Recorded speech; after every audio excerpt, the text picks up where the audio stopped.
أعوذ بالله من الشيطان الرجيم بسم الله الرحمن الرحيم الحمد لله رب العالمين والصلاة والسلام على سيدنا محمد مصطفى وعلى آله وأصحابه أجمعين رب اشرح لي صدري ويسر لي أمري واحلل عقدة من لساني يفقهوا قولي اللهم لا علم لنا إلا ما علمتنا إنك أنت العليم الحكيم ثم ما بعد السلام عليكم ورحمة الله وبركاته. Құрметті бауырлар, Алла Субхана ва Тағала бүгінгі қасиетті жұма күн баршамызға мүбәрәк етсін.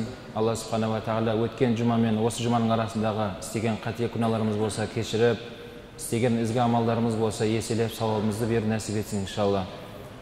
Бүгінгі қасиетті жұма күннің намазын алдын айтылатын тақырыбымыз арақ атадан қалған ас емес тақырыбында қозғалады.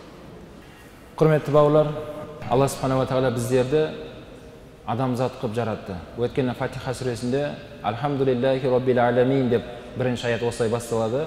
Әлемдердің Раббысы. Сол аяттың тәпсірінде адамзаттан басқа көптеген әлемдер бар. Осы әлемнің ішінде бірнеше әлем бар екен. Адамдар әлемі бар, жануарлар әлемі бар, өсімдіктер әлемі бар. Осы әлемнен де бөлек көптеген әлемдер бар дейді. Бізден бөлек қанша әлем бар екен Алладан басқа ешкім білмейді. Періштелер әлемі бар, пайғамбарлар осының бәрін біздерге жеткізді. Осы әлемдердің ішінде Алла Субхана ва Тағала біздерді адамзат қылып жаратты. Оның ішінде Алла Субхана ва Тағала біздерге иман байлығын берді. Пайғамбар алейхиссалам айтады, Алла Тағала өзін сүйген құлына ғана иман байлығын береді. Сол өзінің сүйген құлдарына Алла Субхана ва Тағала мынау ризық несібесін берді. Ризық несібесін Алла Субхана ва Тағала Құран кәрімде «Иза та'атум ни'маталлахи ла тухсуха». Сендер Алланың берген нығметін санайтын болсаңдар, сандарың жетпей қалады. Сол көптеген нығметтің ішінде Алла Тағала біздерге санаулы ғана тағамды қолдануға болмайтынын айтты. Біздерге шошқаның етін айтты, өліксектің етін айтты, атылып шыққан қанды айтты. Көптеген Алла Тағала біздерге нығметті берді. Соның ішінде ішуге болмайтын осы арақты ғана айтты. Алла Субхана ва Тағала біздерге осы қамырды ішуге болмайды деді. Ал қалған ішімдікті, сүт ішіңіз, су ішіңіз, Алла Тағала көптеген осындай нығметтерді берді, ішінде біреуін ғана ішпе деп жатыр. Міне осы тақырыптың аясында тоқталатын боламыз, бауырлар. Алла Субхана ва Тағала біздерге бір нәрсені бұйырған болса, ол жерде бір хайыр бар. Осы жұма намазды біздерге Алла Субхана ва Тағала намаз қылып берді, және мұсылманның үшінші мейрамы. Осы жұма намаз бізге керек. Алла Тағалаға біздің бүгін жан жақтан келіп, бір кісідей мешітке жиналып құлшылығымыз Аллаға керек емес. Өйткені біздің Аллаға пайдамыз да жоқ, зиянымыз да жоқ. Өйткені ешқандай жаратылыс жоқ кезде Раббил Аламин Алла бар еді. Өйткені Ихлас сүресінде Аллаху Самад деген сөз бар. Алла мұңсыз, еш нәрсеге мұқтаж емес. Жұма намазға біз мұқтажбыз. 5 уақыт намазға біз мұқтажбыз. Біз оразаға мұқтажбыз, зекетке мұқтажбыз, та басқа. Алла Тағала бізді бір нәрседен қайтарған болса, демек ол жерде біздің пайдамызға шешілді. Өткен жұмамызда құмар ойын айтқан болса, бүгінгі жұмамызда енді арақ кетіп жатыр. Өткен аяттың өзі осылай басталады. Аузу биллахи минаш шайтанир ражим. Бисмиллахир-рахманир-рахим. Майда сүресінің 90-91 аяттарында. Я аyyuhallazina amanu innamal khamru wal maisir. Екеуі бірінші осылай басталды. Бірінші арақ айтты, екінші құмар ойын айтқан еді. Міне осы мәселелер Алла Тағала бізді қайтарды. Алланың қайтарғанынан қайтатын болсақ, біздің пайдамызға шешілді. Біздер шынайы, Абай атамыз айтқандай, адам болып келгенсе мен қалай надан боламын. Егер Алланың айтқанынан қайтпайтын болсақ, онда Абай атамыз айтқандай, біз онда надан боламыз. Өйткені біздің ақыл парасатымыз мына өмірде қалай болса өзім жүре аламын дегенге жетпейді ақылымыз. Алла Тағала бізді жаратқаннан кейін біздің осы өмірде қалай басып өтуіміздің бәрін Алла Тағала Құран кәрімде егжей-тегжейлі айтып берді. Бауырлар, демек осы арақ мәселесі бұл өте өзекті мәселе екен, және бұл өте үлкен күнә екен.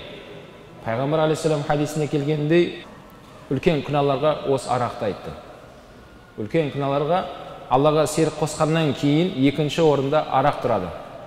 Ең үлкен күнә Аллаға серік қосу, одан кейін арақ мәселесі.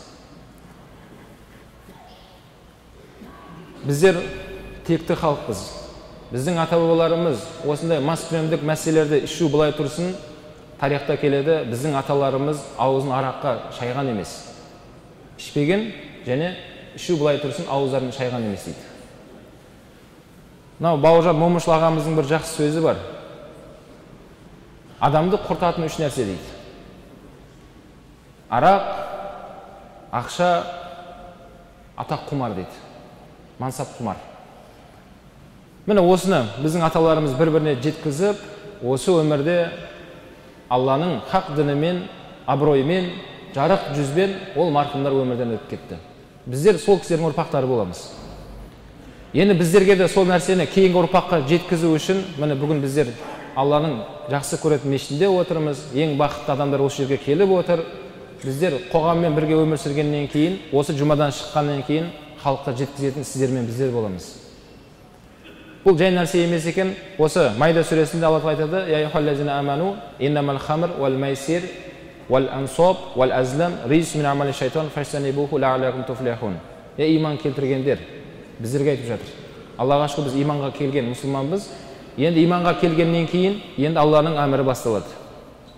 Шынымен де, расында маскүнемдікке алып баратын ішімдіктер, ойын құмарлар, балгерлер, бақсылар, пұтқа табыну, сиқырмен айналысу, осы мәселенің бәрі шайтанның амалынан. Бұдан сақтаныңдар, лааллакум туфлихун, мүмкін құтыларсыңдар деді.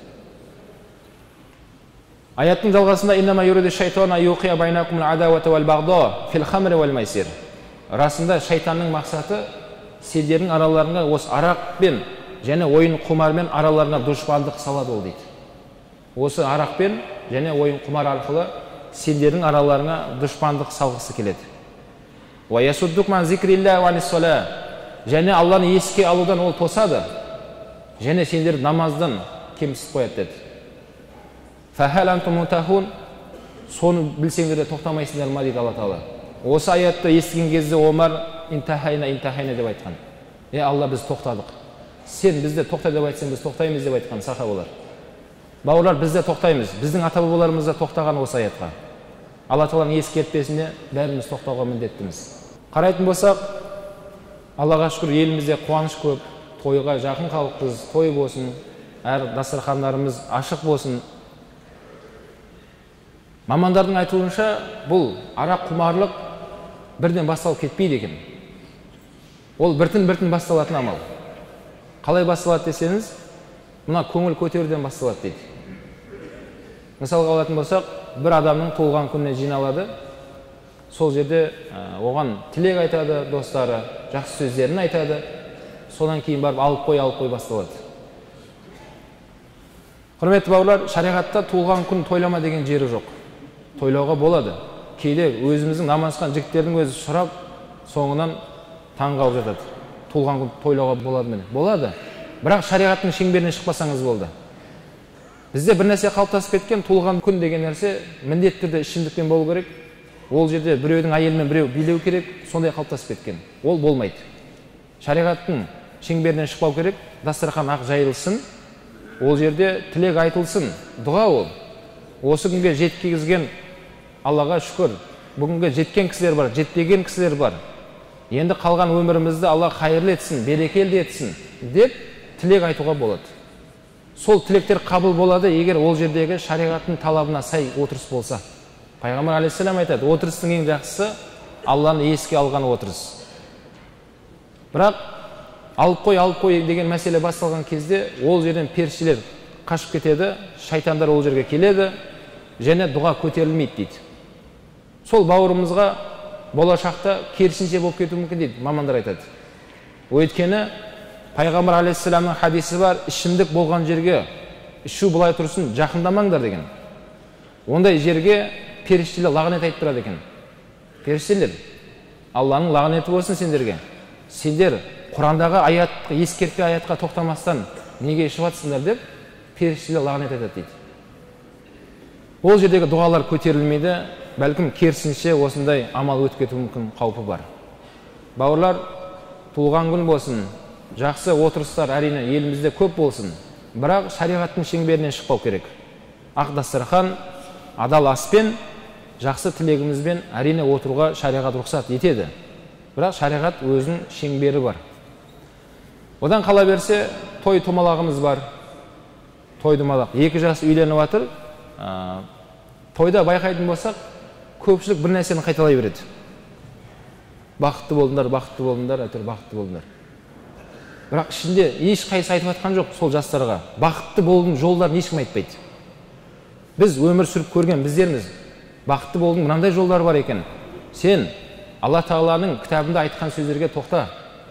Сен өтірік сөйлеме. Зina дегенге жолама. Ішімдік атаулыға жақындаушы болма. Ана некеде қиылған кезде сен әйеліңе уәде бердің. Сол уәдеңді орында. Келін бала, сен де жігітіңе уәде бердің некеде. Сол некедегі айтқан уәдеңе бекем бол сен. Болашақта ұрпақтарың келеді. Ата-аналарыңды сыйласаңдар, сендердің ұрпақтарыңды сендерде сыйлайтын болады деп, ешқайсысы бақыттың болудың жолын ешкім айтпайды. Бәрі бір нәрсені қайталайды. Бақытты болыңдар, 2 жас бақытты болсын, бақытты болсын. Бақытты болсын әрине. Бірақ ол тойдағы дастарханда адал дастархан болу керек. Кейде мынандай естіп қаламыз, ішімдіксіз той ма, ол құдай тамақ па, не болып кетті дейтіндер бар. Бауырлар, бұл той, қуаныш. Пайғамбар алейхиссаламнан артық ешкім той істей алмайды. Пайғамбар алейхиссалам Фатима қызын ұзатқан кезде осындай адал дастарханмен елді жинап той жасап берді. Адамзаттың асыл тәжі. Пайғамбар алейхиссаламның қызынан артық емес шығар сіздің қызыңыз.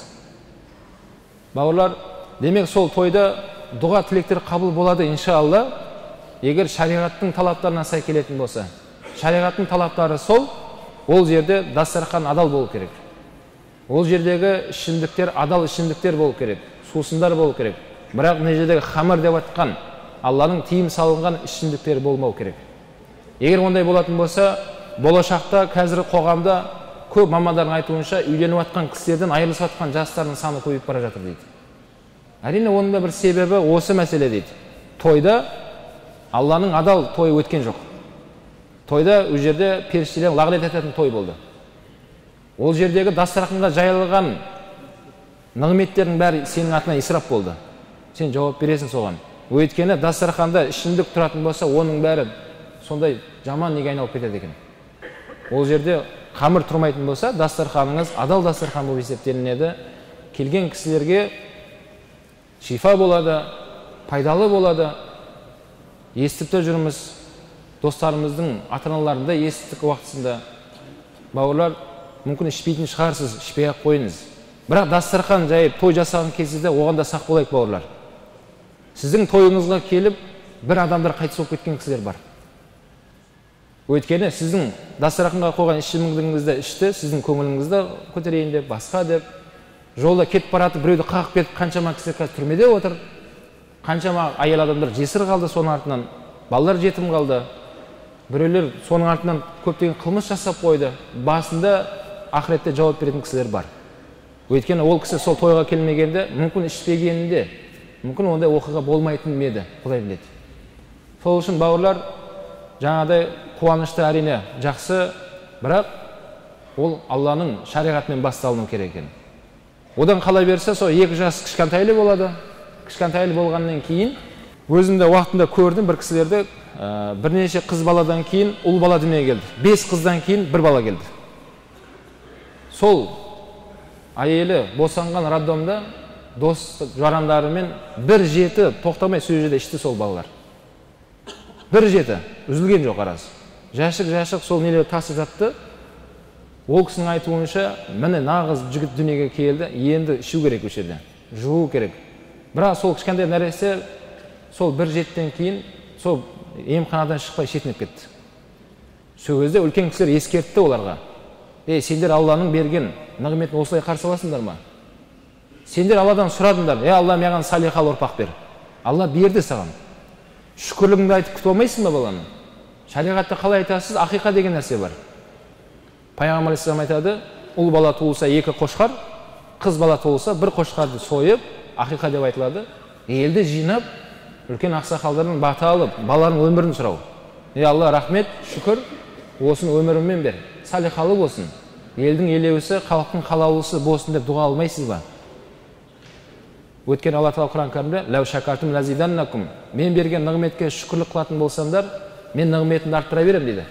"Ләу кафартум", егер күфірлік қылатын болсаңдар, менің азабым қатты болады дейді.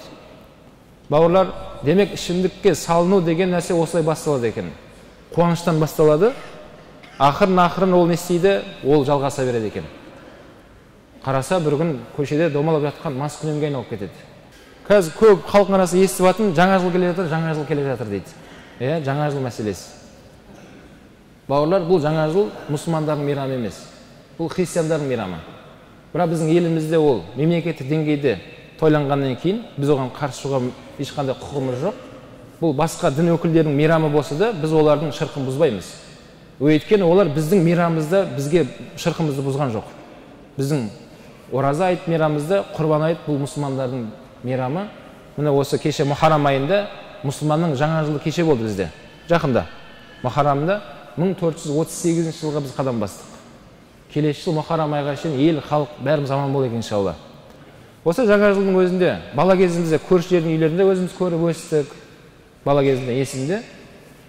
Сол 12-ге жақындап жатқан кезде балаларына шампанский құйып қойып, өздері басқашасын құйып алып, бұның градусы аздау болады, сендер болады сендер. Сендер кішкентайсыңдар, осы шампанский іше беріңдер деген мен көргем көршілерімде. Талай мәрте бала кезімде. Бала солай үйренеді екен. Бала шампанский ішумен үйренді, ақырындап болашақта ол маскүнемдікке өтеді. Өйткені балалық кезінен бастап ата-анасы оған үйретті. Аллаға шүкір, біздің мейрамдарымызда, сол айт мейрамдарымызда, кеше Мұхаррам айындағы мейрамдарымызда бұндай нәрсеге жол берілмейді. Әлемде мамандардың айтуынша, әлемде осы маскүнемдердің өзі, күнә жасап жүрген басқа қылмыстардың өзі мұсылмандардың мейрамында мына пайыз азайып қалады дейді. Маскүнемдер бүгін ішпей ақ қойып, жігіттер яс болады, бүгін айт екен ғой, айт. Деп солардың өзі бір-бірін тоқтатады дейді. Бүгін ішпей ақ қойып. Айт бүгін. Елдің бәрі мешітке кетіп бара жатыр. Қойыңдар деп, сол маскүнем бауырларымыздың өзі мамандардың айтуынша мына пайыз азайып қалады дейді. Айт күні көбісі қылмыс жасамайды екен. Ал мұсылман емес адамдардың мейрамдарында қарасаңыздар не, көптеген қылмыс сол күн жасалынады. Көптеген қылмыс. Сол 31 желтоқсаннан кейінгі күндер көріп жатамыз, небір қылмыстар болған. Ондай болуға тілемейміз әрине, болмай-ақ қойсын. Бірақ оның бәрі қайдан келді? Пайғамбар алейхиссалам айтады хадисінде. Біліңіздер, бүткіл күнә атаулықтың анасы ол хамыр деген. Арақ. Ана баланы дүниеге алып келген секілді күнәларды дүниеге алып келетін ол арақ деп айтқан. Арақ бүткіл күнәнің анасы дейді Расулла. Адам өлтіру де содан туылып жатыр. Біреумен төбелесу де содан туылды. Ата-анасын ренжіп, қарттарына апарып тастағандар да солардан шықты. Балаларын жесір қылып тастап кетіп, жетім балаларға кеткенде солардан шықты. Пайғамбар соны айтып кетті біздерге.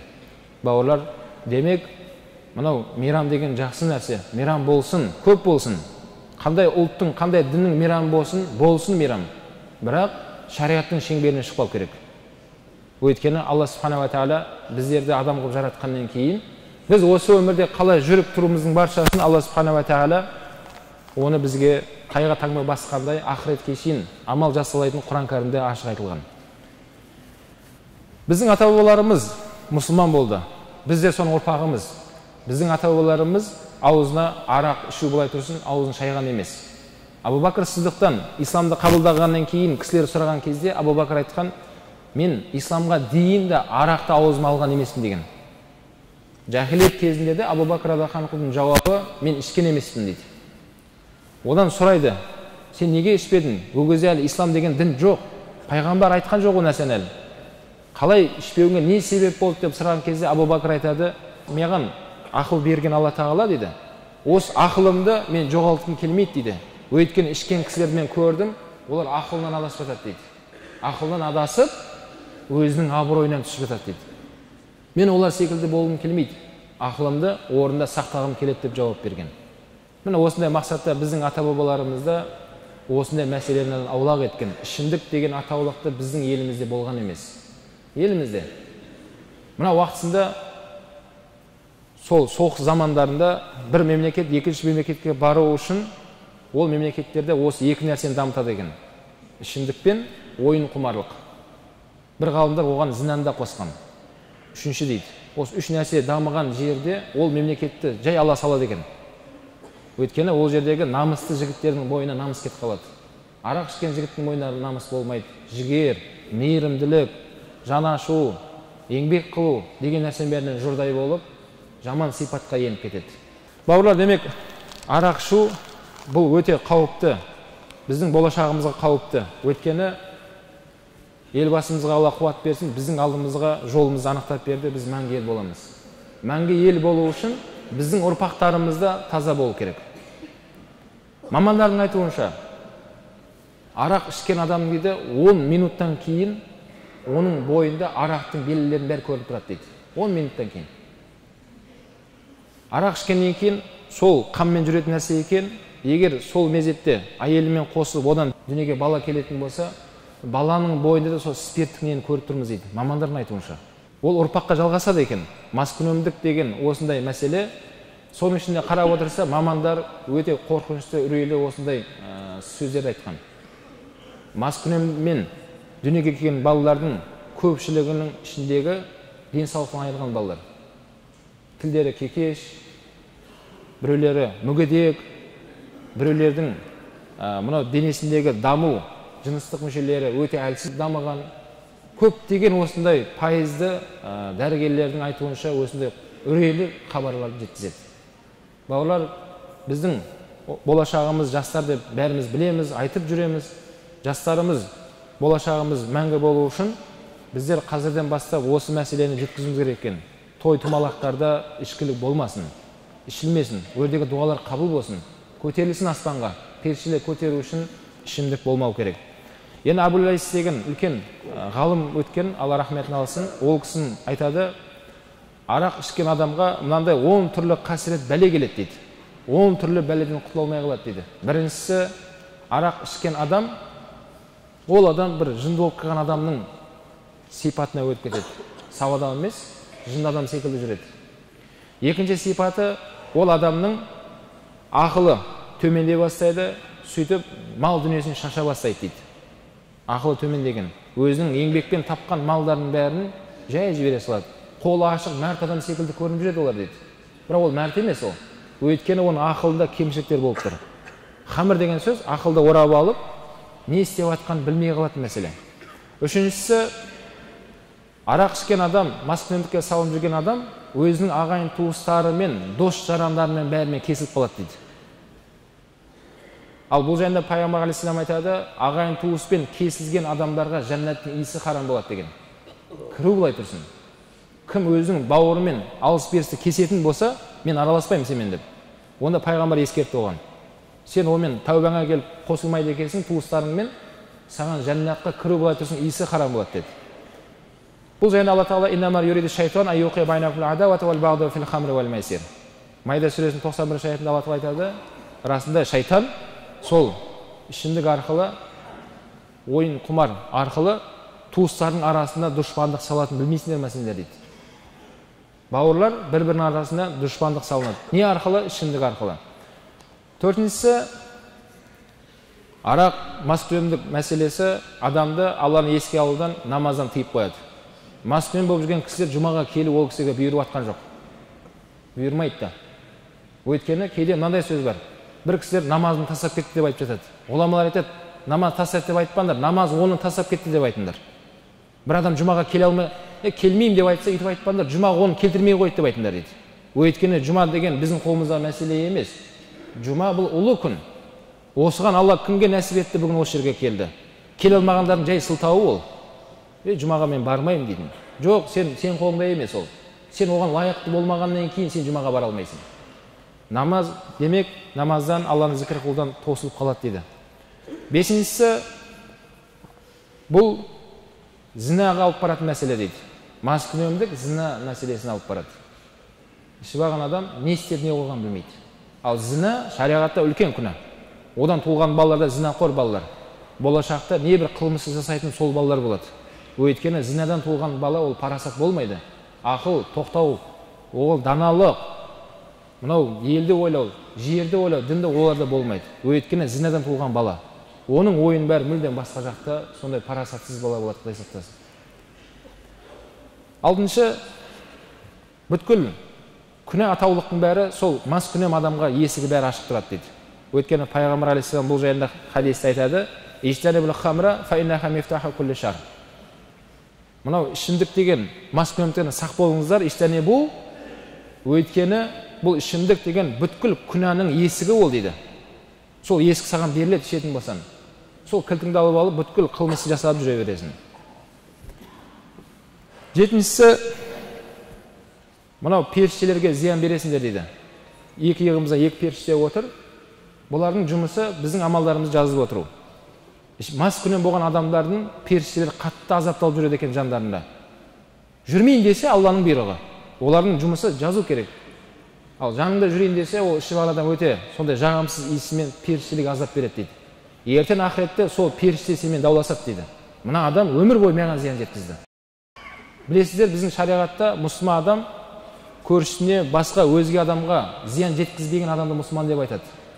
Мұсылмандығыңды қараса, ішу арқылы адам түгілі періштелерге де зиян жеткізетін адамға айналып кетеді, Құдай сақтасын. 8-шісі, маскүнемдікке салынып жүрген адамға 80 дүре ұру уәжіп болады. Кім арақ ішетін болса, шариғаттың үкімі ол адамның артына 80 дүре ұру керек. Егер осы өмірде ұрмайтын болса, ол ақыретке қалады. Ақыретте тозақтың қамшыларымен оның арқасына 80 дүре ұрылады дейді. Алла сақтасын. Өйткені кім арақ ішті дегенге шариғаттың үкімі айтатыны осы. 9-шісі, арақ ішкен адамға аспан есіктері жауып тұрады екен. Ей Алла, мен саған не жаздым? Мына қиыншылықтарға мені қашан құтқарасың деген айтқан сөздің бәрі жай болып қалады. Өйткені оның дұғасы қабыл болмайды. Өйткені хадис бар, адам арақ ішетін болса 40 күн бойы оның дұғасы қабыл болмайды. Оның мамандардың айтуынша адамның қанымен 40 күн сол ішімдіктің несі жүреді дейді. 40 күн бойы. Не айтса айта берсін, дұғасы қабыл болмайды. Өйткені Пайғамбар алейхиссаламның екінші бір хадисі бар, ішкенің харам болса, жегенің харам болса, кигенің харам болса, жүрген ортаң харам болса, дұғаң қалай қабыл болады сенің дейді. Дұғаң қабыл болу үшін сол айтылған мәселен бәрі адал болу керек. Адал су ішіңіз, адал тағамданыңыз, дұғаңыз қабыл болады иншалла. 10-шісі, бұл маскүнемге салынып жүрген адамның сол мас күйінде өмірден өтіп кету қаупі бар. Көп жағдайларда машина қалып кетіп жатады, суыққа үсіп қалып кетіп жатады көшелерде, басқа орнада. Дәл осы халінде өтетін болса, ол кісінің жағдайы қиын. Пайғамбар алейхиссалам айтады, кім маскүнем болып домалап көшеде, осылай өмірден өтетін болса, ертең ақыретте мас халінде тіріледі дейді. Мас халінде ақыл есі орнында болмайды. Оған періштелер сұрақ қояды, ол біліп тұрған жоқ, олар не айтып тұрғанын. Жауап бере алмайды. Не айтып, не қойғанын білмейді. Оны тозаққа лақтырады дейді. Тозаққа лақтырған кезде Пайғамбар алейхиссалам айтты, оған деді, сол тозақтағы ең сасық суларды ішкізеді деді. Алла сақтасын. Оны ішу былай тұрсын, иісінің өзінен дейді, тозақтағы адамдар азапталатын мәселе ол дейді. Заққум деген тал бар, соны ішкізеді дейді, заққумды. Құрметті бауырлар, осындай апаттардан Алла Тағала Құдай сақтасын, біздерді сақтасын Алла. Біздің достарымызды, көршілерімізді, ұрпақтарымызды Алла Тағала бұндай бәлекеттен аулақ етсін. Сол үшін қазақта жақсы сөз бар, ауырып ем іздегенше ауырмайтын жолы. Ұрпақтарымызға осыны айтып отырайық, адал ас, адал Алланың берген ішімдіктерін ішейік.